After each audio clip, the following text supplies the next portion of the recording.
For 40 years, I believed the house on Willow Creek Lane was the greatest thing my wife and I had ever built. Not because of its size, not because of its value, not because of what it looked like from the outside, but because every corner of that house carried a piece of our lives. The walls remembered things we never wrote down.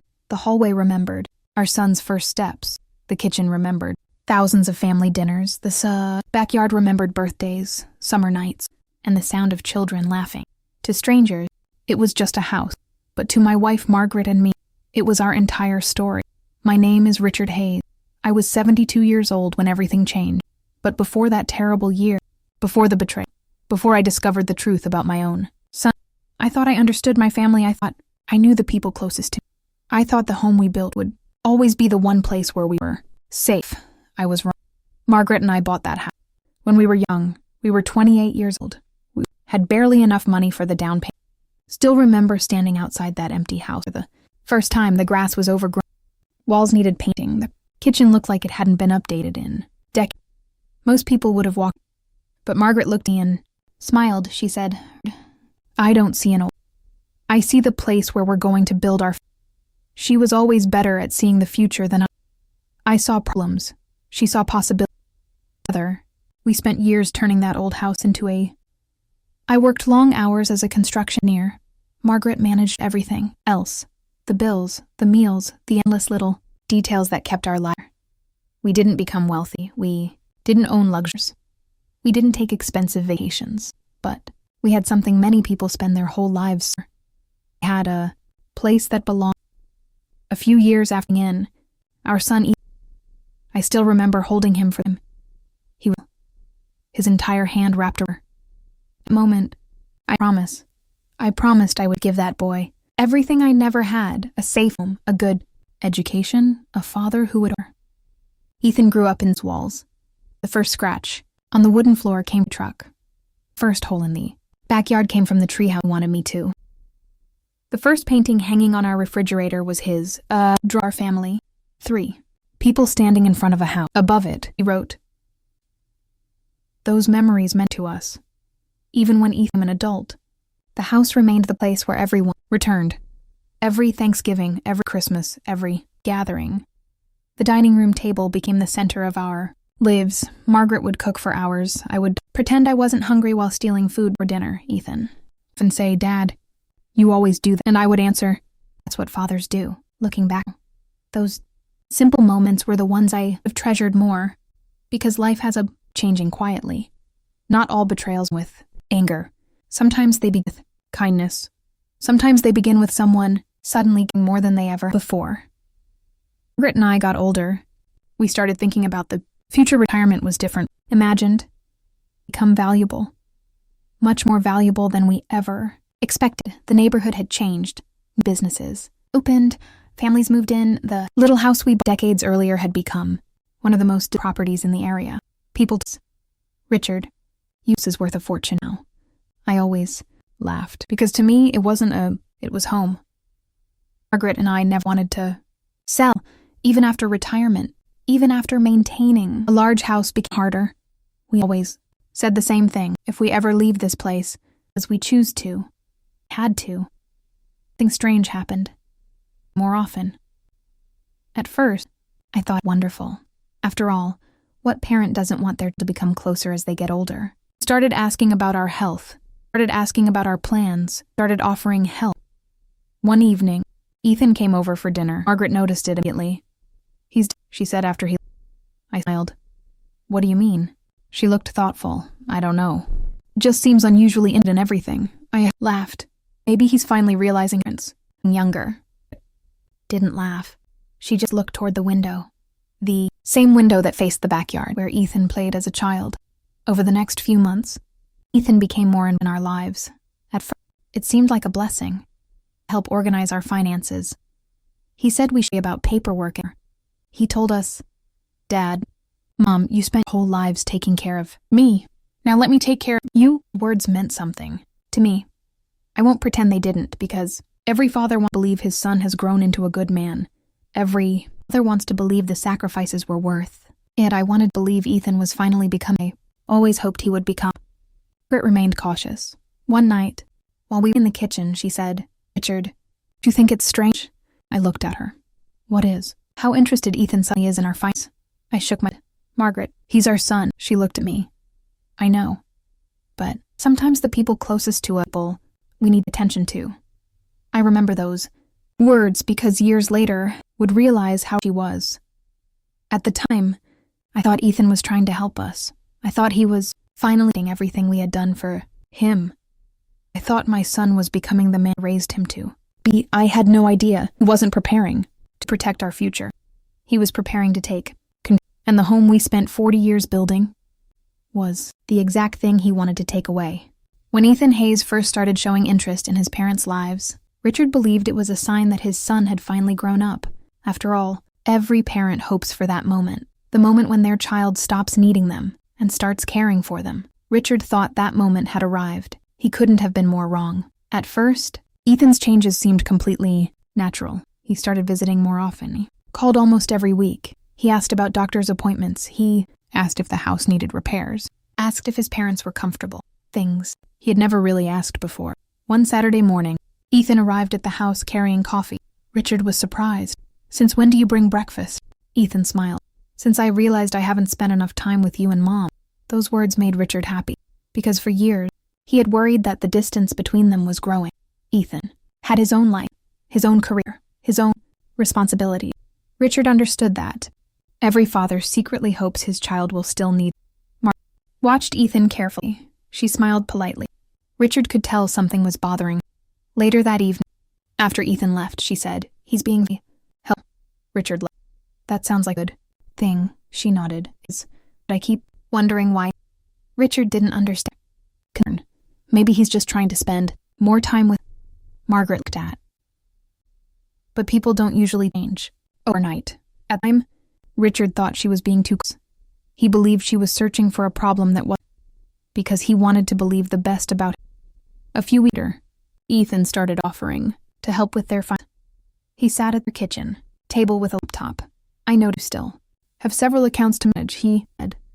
"You shouldn't have to deal with all this paperwork anymore." Richard smiled. "Your mother has handled these things for years." Ethan nodded. "And she's done an amazing. But you both deserve less stress." It sounded reasonable. It sounded loving. That was what made it difficult to question. Ethan didn't walk in demanding control. He didn't tell them they were capable. He didn't act beef. He acted like a caring son, a son who wanted to protect his aging parents. He slowly became involved. First, he helped organize documents. Then, he viewed bills. Then, he suggested creating a clearer plan. "You know, Ethan, afternoon, this house is a pain. Up. Ethan smiled. "I just mean that someday, you and Mom might want easier." Richard looked around the room. The room where he had spent countless evenings. The room where his family celebrated holidays, the rule of memories. "We're planning to leave," Richard said. Ethan nodded. "I know. Thinking ahead. Those endless." Ethan wasn't what they wanted. He was suggesting what he thought was best. A few days later, Margaret found Ethan looking through property documents into the room. "What are you doing?" Ethan immediately used the folder. "Nothing. I was nice things." Margaret looked at him.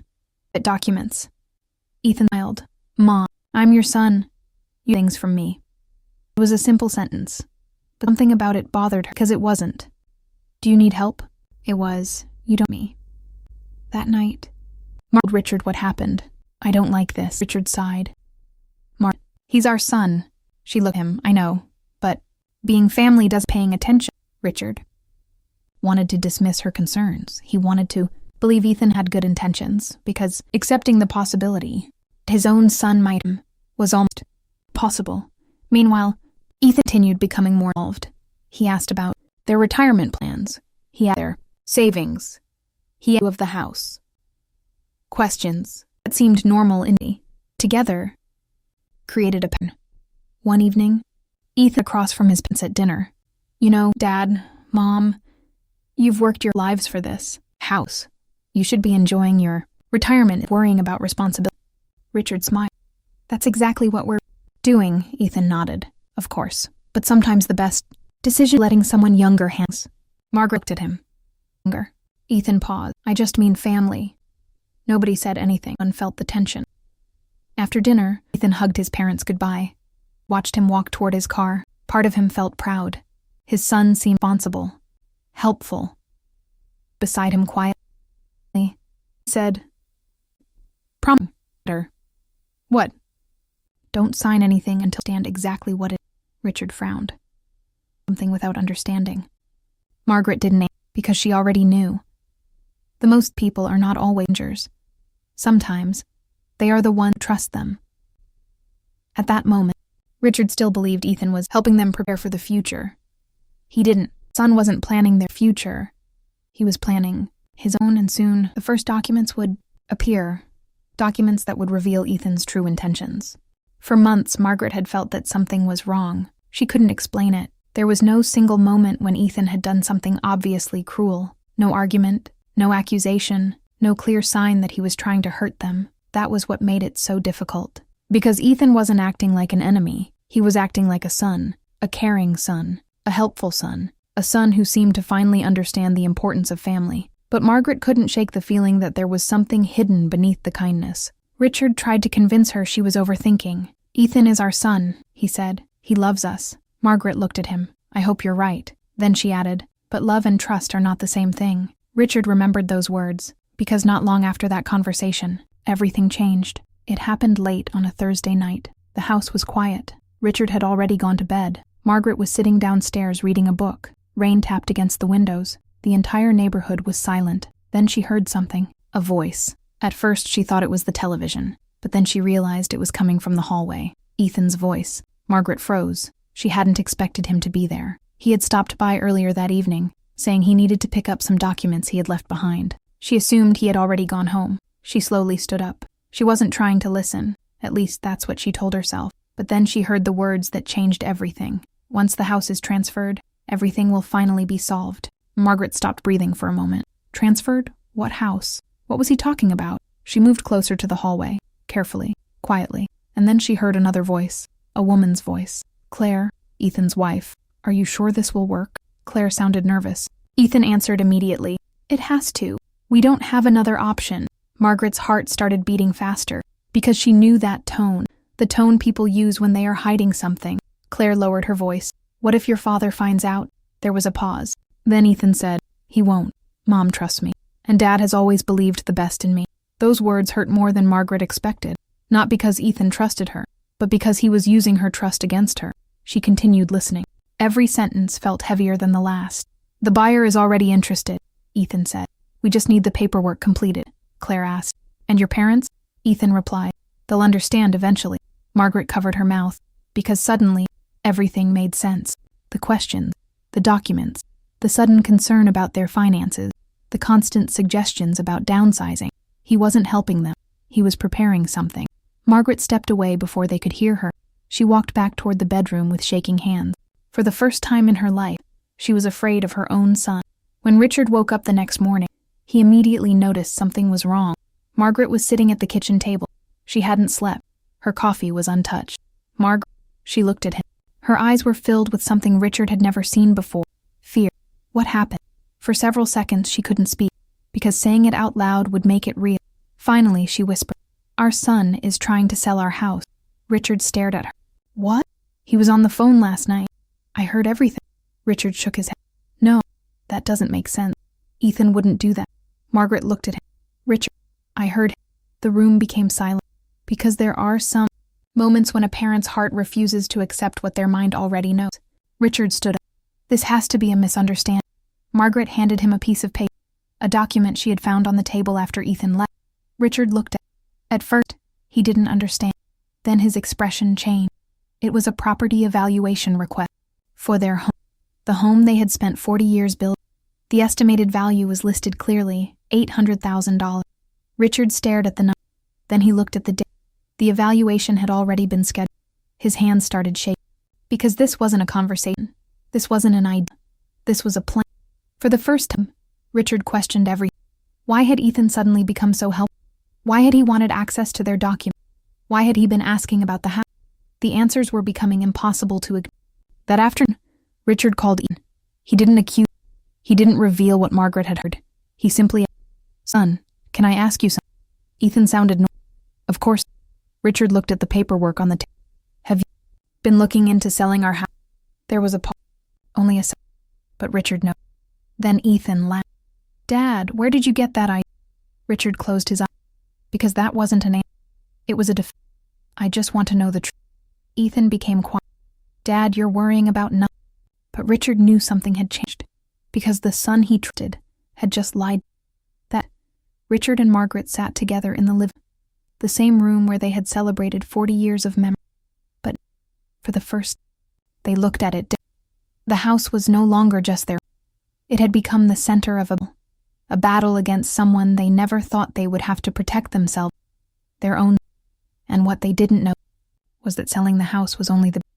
Ethan had a much bigger, a plan that could take away everything they had spent their lives.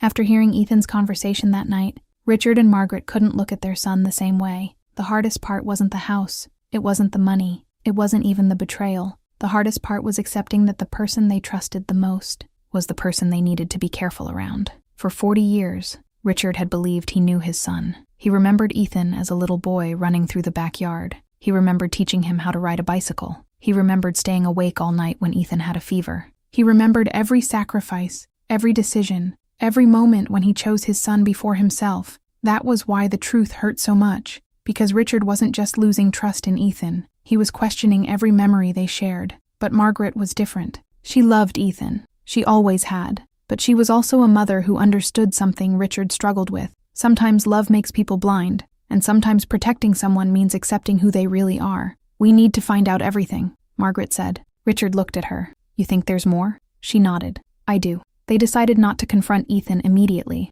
They knew their son. If he was already making plans behind their backs, accusing him too soon would only make him hide the evidence. They needed answers. The next few days were painful. Richard and Margaret acted normal. They answered Ethan's calls. They thanked him for his help.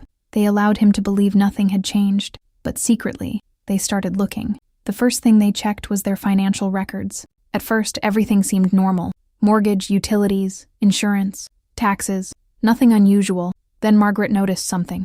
A request for access to their financial information. The date was from 3 months earlier, the same time Ethan had suddenly started offering help. Richard stared at the document. "He didn't just want to help us." Margaret shook her head. "He wanted to understand everything we owned." The discovery made Richard feel sick, because this was no longer a misunderstanding. They continued searching, and slowly, the picture became clearer. They found emails between Ethan and a real estate agent. The conversations were carefully written. Ethan never directly said he planned to take the house. Instead, he used phrases like, helping my parents transition, managing their future options, preparing the property for the next stage. But behind those polite words was something much darker. He was preparing to convince everyone that he had the right to make decisions for them. Then came the biggest discovery, a private loan statement. Ethan had debts, a lot of them. At first, Richard couldn't believe the number. Tens of thousands, then hundreds of thousands. Credit cards, personal loans, private lenders. Margaret covered her mouth. "Oh my God." Richard stared at the papers. "How did this happen?" The answer came from another document, a bank transaction history. Ethan had been transferring money to online gambling platforms, again and again, month after month. Richard felt his chest tighten. His son wasn't just facing financial trouble, he was drowning. But the worst part wasn't the gambling. It was what Ethan did next. Instead of admitting his mistake, instead of asking for help, instead of taking responsibility, he looked at the one thing his parents owned, their home. Margaret looked at Richard. "He doesn't see this house as our life." Richard's voice was quiet. "He sees it as a solution." That sentence stayed with him, because it was true. To Richard and Margaret, the house represented 40 years of love. To Ethan, it was an asset, a number, a way. But they still didn't know how far Ethan was willing to go. A few days later, Richard discovered another document, something that made his hands shake. It was a property transfer form, not a sales agreement, a transfer. Ethan wasn't just planning to sell the house. He was trying to move ownership. Richard looked at Margaret. "He's trying to put the house under his name." Margaret sat down slowly. For a moment, neither of them spoke, because selling their home was one thing. A desperate person could make terrible decisions, but taking control of their property without permission, that was different. That was betrayal. They kept investigating, and the more they discovered, the more they realized Ethan had been planning this for a long time. He had researched their retirement. He had studied the home's value. He had contacted professionals. He had prepared paperwork. This wasn't a mistake. This wasn't a moment of weakness. This was a plan. That night, Richard stood alone in the living room. He looked at the family photos on the wall. A younger Ethan, a smiling face, a simpler tone. He whispered, "What happened to you?" But deep down, Richard already knew. Ethan hadn't suddenly become this person. Maybe this person had always been. Maybe the love of a parent had simply prevented him from seeing. The next week, Richard and Margaret made a decision. They were not going to fight Ethan with it. They were not going to destroy their family. But they were also not going to let him take what they spent their entire lives building. Before they confronted him, they needed one more thing. Proof, complete. Because when the truth finally came out, they wanted Ethan to have nowhere left to hide. And what they discovered next was the document that would change everything. For the first time in 40 years, Richard Hayes looked at his own home and felt something. He never thought he would feel not comfort, not pride, not peace, fear, because the place where his family had created thousands of memories had become the target of his own son's betrayal. Richard and Margaret spent the next several days quietly collecting every piece of information they could find. They didn't argue with Ethan. They didn't accuse him. They didn't show him they knew. They simply watched. And the more they watched, the more they realized how carefully Ethan had planned everything. Ethan continued acting like the perfect son.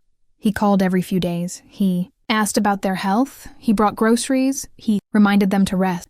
To anyone watching from the outside, he looked like a loving son taking care of his aging parent.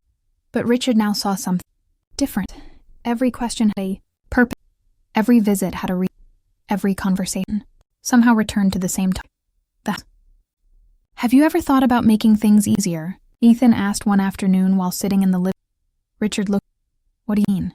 Ethan looked around. This place is beautiful, but it's a lot for you and the repairs, the taxes. Richard, we've managed for 40 years. Then nodded. No, but sometimes accepting help is the smart to do. Those words sounded. That was what made Ethan nervous. He never sounded like someone trying to take something. He sounded like someone trying to help. After he left, Margaret looked at Richard. He doing it. Richard nodded. He's trying to convince us we can't handle our lives.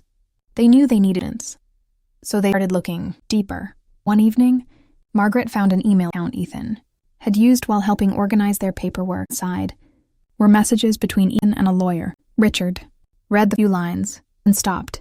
Email was about legal authority over their assets, not general advice, not future. Planning control. The lawyer had written, once the authorization docs are completed, you will have the ability to manage property. Decisions on behalf of your parents.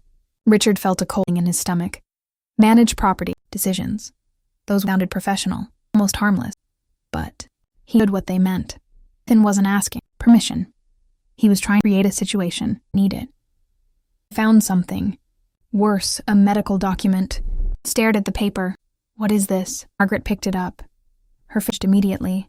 It was a document suggesting that Richard and Margaret were becoming unable to affairs. But there was one.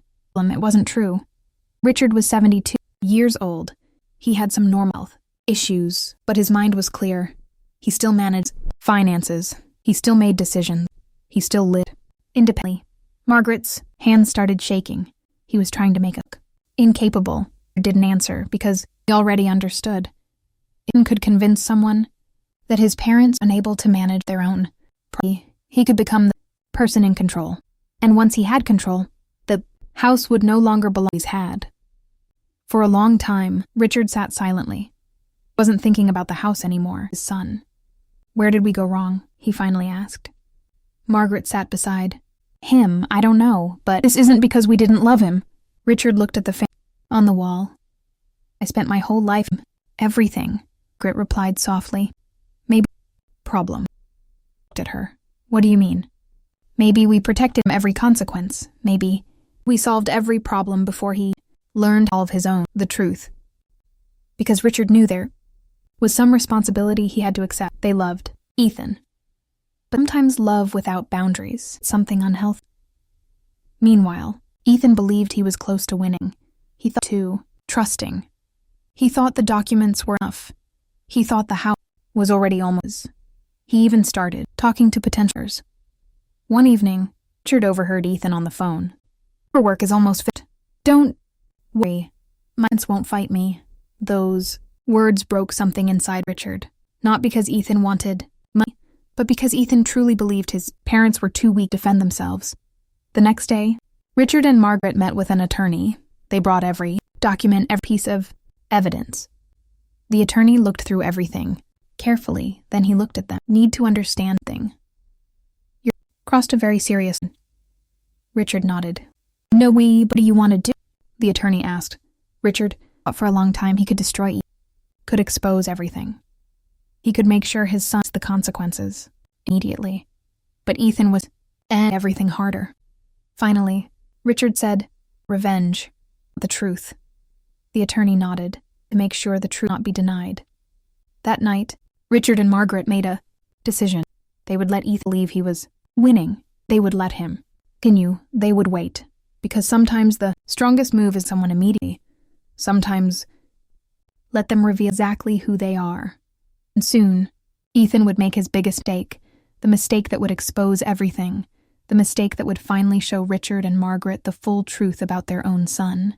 Richard Hayes never imagined he would have to pretend to trust his own son, but after everything they discovered, he and Margaret knew there was only one way to understand Ethan's entire plan. They had to let him continue. They didn't confront him. They didn't tell him about the documents they found. They didn't tell him they knew about the gambling debts. They didn't tell him they had already spoken with a lawyer. Instead, they did something Ethan never expected. They acted like nothing had changed. And that was the hardest part, because every time Ethan walked through the front door, Richard had to look at his son and pretend he didn't know. Every time Ethan smiled, Richard had to remember that smile was hiding something. Every time Ethan said, "I'm just trying to help you, Dad," Richard had to stop himself from asking, "Are you helping us? Or are you helping yourself?" Margaret struggled too, but she was the one who reminded Richard why they were waiting. "We need to know how far he's willing to go," she said. "Right now, we know what he wants, but we don't know everything he's done." So they watched. Over the next few weeks, Ethan became even more confident,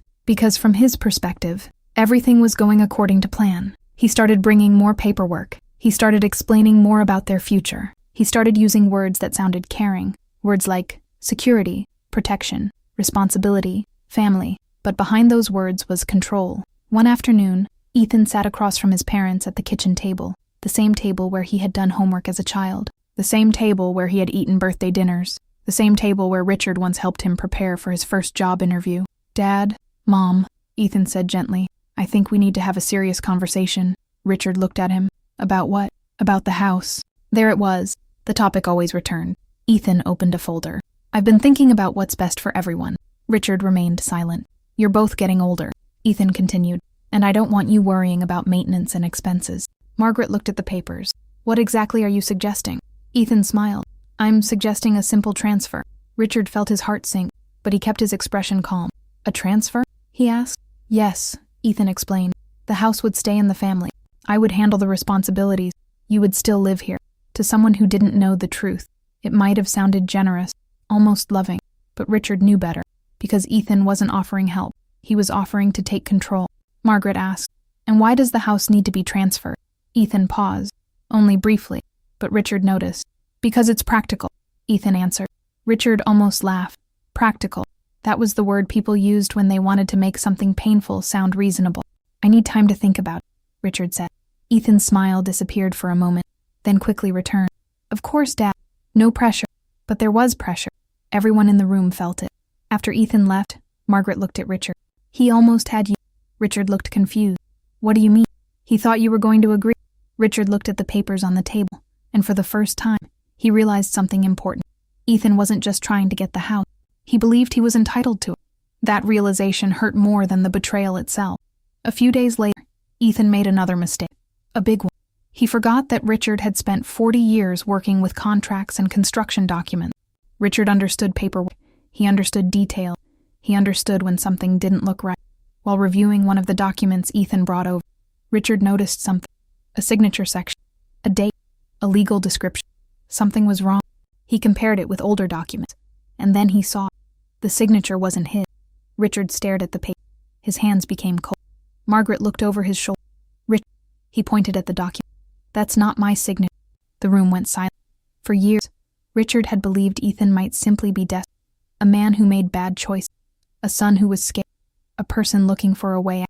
But this was different. This was not desperation. This was deception.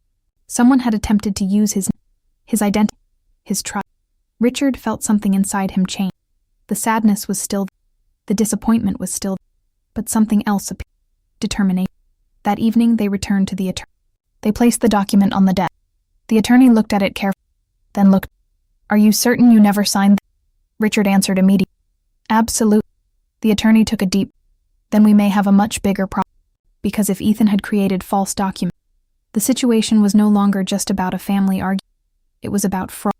Richard sat quiet, thinking about the little boy who once drew a picture of their happy home.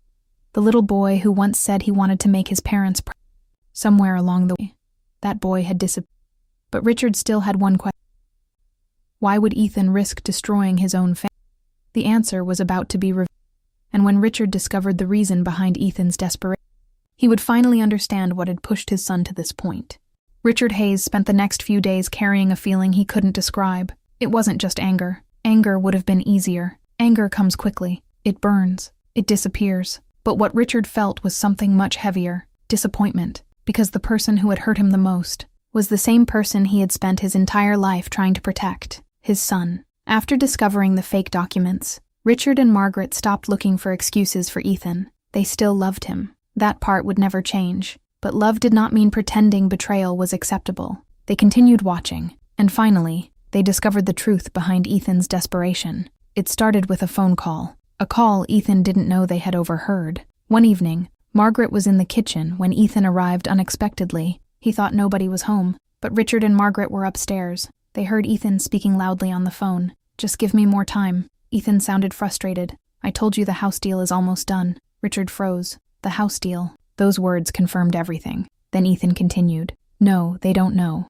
My parents trust me." Margaret grabbed Richard's hand. Neither of them spoke. They just listened. "I said I would pay you back." A pause. "I know how much I owe." Then came the sentence that finally explained everything. "I'm not losing my house over this." Richard looked at Margaret. His expression changed. Because Ethan wasn't talking about their house, he was talking about his own financial disaster. After Ethan left, Richard and Margaret immediately contacted their attorney. They needed answers. Within days, the truth began to surface. Ethan had been hiding financial problems for years. At first, it was small. A few bad investments, some credit card debt, nothing that couldn't be fixed. But then came gambling, online betting, sports gambling, private poker games, loans from people who demanded repayment.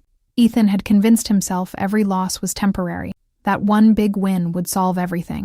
But gambling doesn't work that way. The deeper he went, the more desperate he became. By the time Richard and Margaret discovered the truth, Ethan owed hundreds of thousands of dollars. Margaret sat silently after hearing the number. Then, she whispered, "How could he hide this from us?" Richard looked down. "Because he knew we would help him." And that was the painful truth. Ethan knew his parents. He knew Richard couldn't stand seeing his son struggle. He knew Margaret would sacrifice anything for family. He wasn't just depending on their money. He was depending on their love. But there was something even worse. The attorney discovered Ethan had not simply planned to sell the house. He had already made promises. Promises to people who believed the property would become available. Promises based on a house he didn't own. Promises he had no right to make. Richard couldn't believe it. "He promised our home to strangers?" The attorney nodded. "It appears so." For the first time, Richard understood the full danger. Ethan wasn't just trying to solve a debt. He was trapped in a situation where he had already lied so many times that the only way out he saw was taking what belonged to his parents. But then came another discovery. Claire, Ethan's wife, had known. At first, Richard wanted to believe she was unaware, that maybe she was just caught in the middle, but the evidence showed otherwise. Messages between Ethan and Claire revealed conversations about the house, about the value, about the possibility of moving ownership, about using the property to erase their financial problem. Margaret read one message several times. Then she put the phone down. She knew. Richard didn't answer, because he was thinking about something else. How many times had Claire sat at their dinner table? How many times had she accepted their kindness? How many times had they welcomed her as family? And all the while, she and Ethan were discussing how to take away the one thing Richard and Margaret had spent their lives building. That night, Richard walked through every room in the house. The living room, the kitchen, the hall, the bedroom where he and Margaret had spent decades together. He touched the wall, not because he was afraid of losing the house, but because he was mourning the trust that had already been lost. Margaret found him standing in the hall. "You okay?" she asked. Richard nodded slowly. "I keep thinking about when Ethan was..." Margaret looked. "He used to say this house was his favorite place in the world." Richard smiled sadly. "Now he sees it as a way to escape his problem." They stood there quiet. Then Margaret said something Richard would never forget. "Maybe the hardest thing about being a parent isn't raising your children. It's accepting that one day they become responsible for the person they choose to be." Those words stayed with me, because Ethan had made his choice. The next morning, Richard and Margaret made their own choice. They would stop protecting Ethan from the consequences of his act. But before they confronted him, they wanted one final piece of information: the exact plan Ethan had prepared. And what they discovered next would reveal just how far their son was willing to go to take their...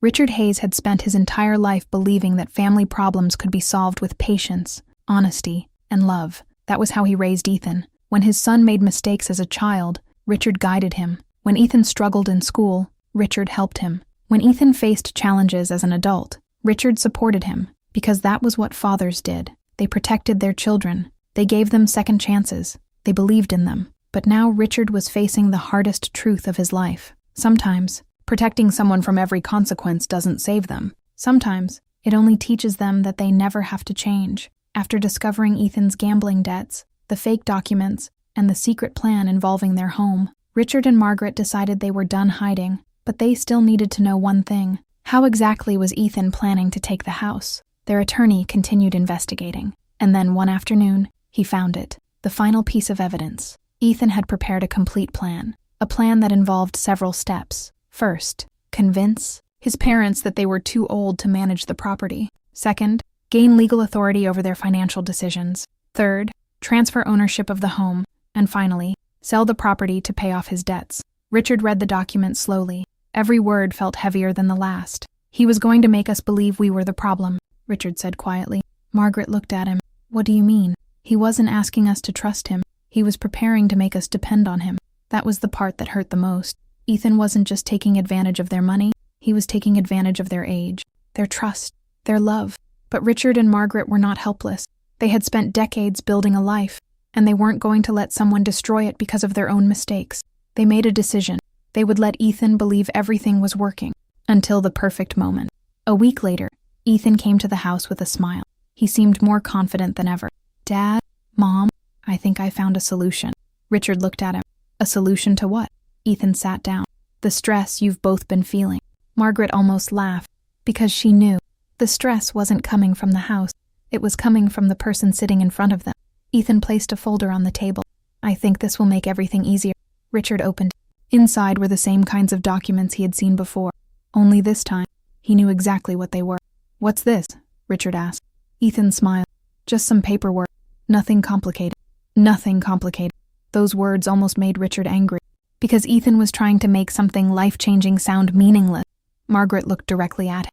"Ethan, do you really believe we don't understand what you're asking us to do?" For the first time, Ethan's expression changed. Only for a second, but it was enough. "What are you talking about?" he asked. Richard leaned back and calmly said, "We know about the house." The room went silent. Ethan stopped moving. His smile disappeared. "What do you mean?" Richard looked at his son. The property evaluation, the conversations with the real estate agent, the document, the debt. Every word hit hard, because Ethan realized something. They knew. Claire, who had been sitting quietly beside him, immediately looked nervous. Ethan stood. "Dad, I can explain." Richard shook his head. "No, not yet." For years, Richard had listened to Ethan.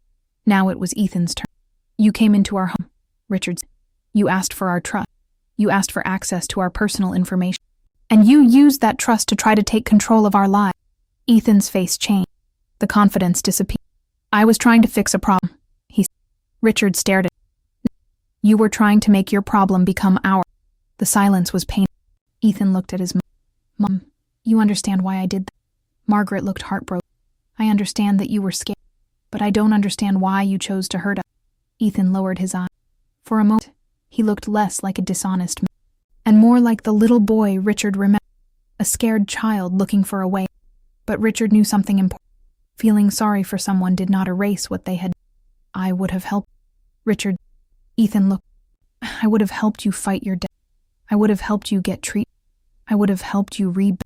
Richard's voice became quiet. "But you didn't ask for help." You tried to steal the thing we spent our lives building. Ethan had no answer. Then Richard said the words that changed everything. A son protects his parents. He doesn't use their love as an opportunity. Claire started crying because she knew the truth was. But Ethan still believed he had one way to save him. The house, money, What he didn't know was that Richard had already taken the final step, the step that would expose everything in front of everyone. And when the truth came out public, Ethan would have nowhere left to hide. The day Ethan Hayes lost everything was not the day he lost the house. It was the day he finally understood that he had destroyed the one thing money could never buy: trust. After Richard and Margaret confronted him, Ethan disappeared for several days. He didn't call, he didn't visit, he didn't apologize. For the first time in his life, he had no idea what to do, because Ethan had spent years believing there would always be a way out. A problem appeared, someone would help him. A mistake happened, someone would fix it. A debt became impossible, his parents would step in. But this time was different. Richard and Margaret didn't rescue him. They didn't pay his debts. They didn't sell their home. They didn't cover his mistakes. And that was the consequence Ethan had avoided his entire life. He had to face what he created. When Ethan finally returned to the house, he looked completely different. The confidence was gone. The excuses were gone. The person who once walked through the door like he owned everything was now standing there like someone who finally understood what he had done. Richard opened the door. For a moment, neither of them spoke. Father and son, standing face to face. Dad, Ethan's voice was quiet. I don't know where to start. Richard looked at him. Start with the truth. Ethan looked down. I was scared. Richard nodded.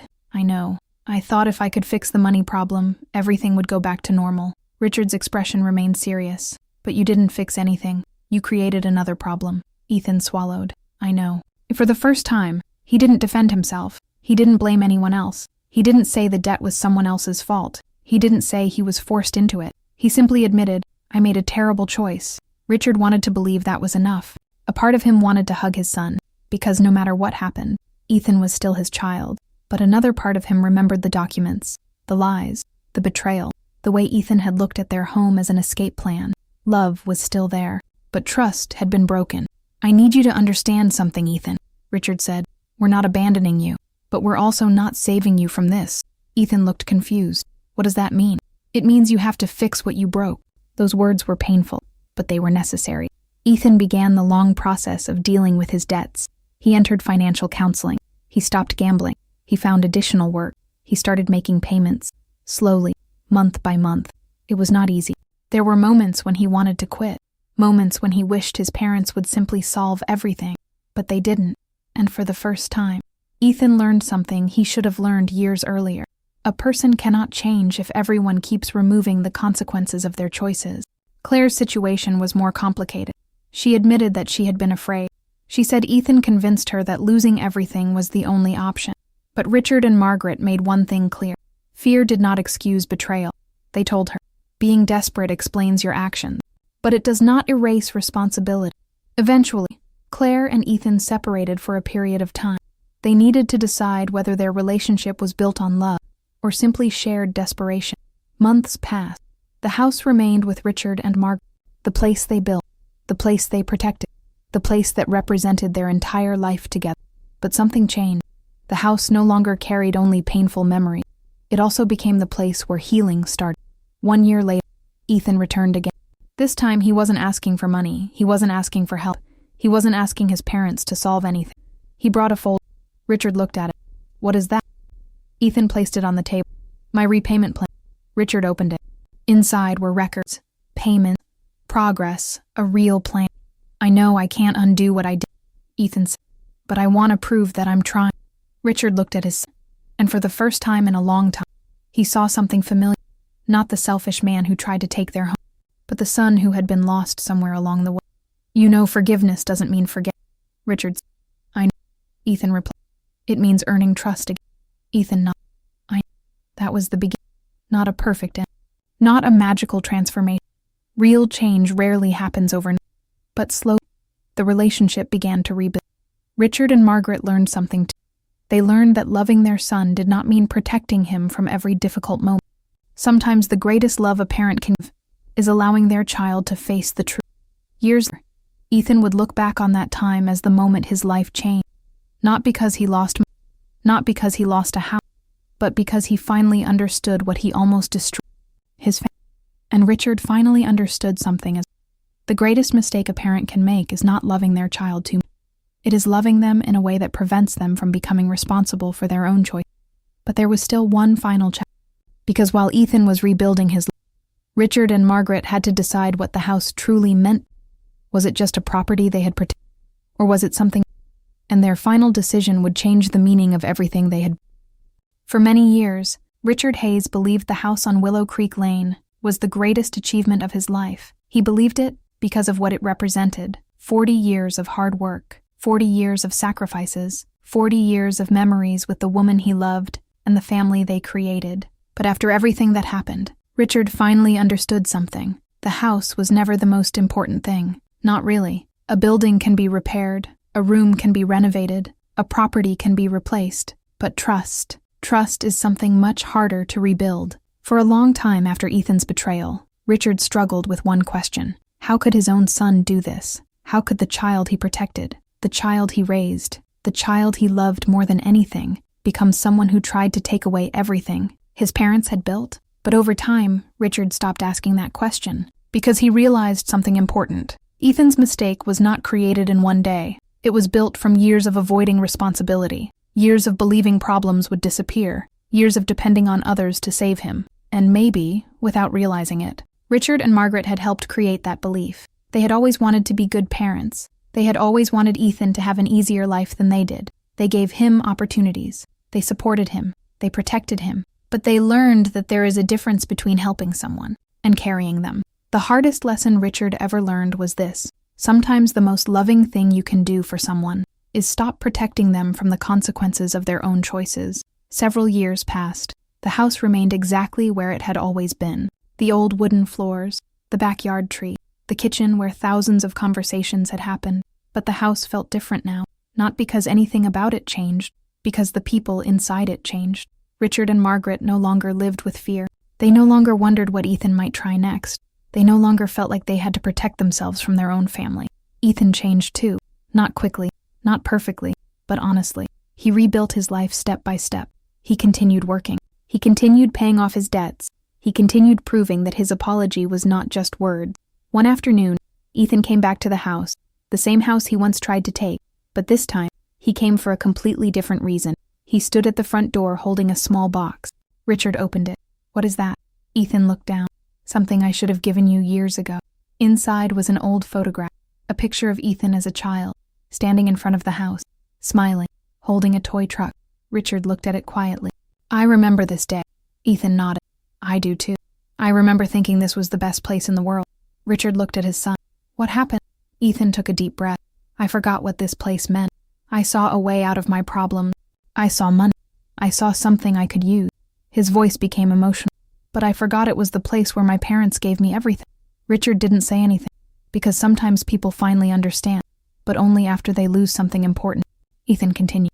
"I know saying sorry doesn't fix what I did. I know I can't erase it, but I want you to know. I understand now." Richard looked at his son for a long moment. Then he nodded. "I believe you. It wasn't the same as before. Things could not return exactly to the way they were, but they could become something new, something more honest." That evening, the three of them sat together in the kitchen, the same kitchen where Richard once taught Ethan how to cook, the same kitchen where Margaret prepared family dinner. They talked, not about money, not about the house, not about the past. They talked about life, and for the first time in years, Richard felt like he had his family back. Later that night, Richard stood alone in the living room. He looked around, at the photographs, at the walls, at the memory. He realized the house had survived, but more importantly, their family had survived. Not because they ignored the betrayal, not because they pretended nothing happened, but because they faced the truth. Richard often thought about the lesson he learned. The house was never just wood and wall. It was a reminder that love needs honesty, that family needs boundaries, and that forgiveness does not mean allowing someone to hurt you again. Years earlier, Ethan thought taking the house would solve his problems. He was wrong, because the house was never the solution. The real solution was learning responsibility, learning humility, learning what family truly means. Richard and Margaret never forgot what happened. They never pretended the betrayal didn't hurt, but they also refused to let one terrible chapter define their entire family story. Because sometimes, The strongest families are not the ones that never, they are the ones that and choose to rebuild different. And the greatest lesson Richard Hayes carried for the rest of his life was, a home is not built by walls. A home is built by the people who choose to protect each other. And sometimes, the hardest way to save someone is to stop saving them from their own mistakes.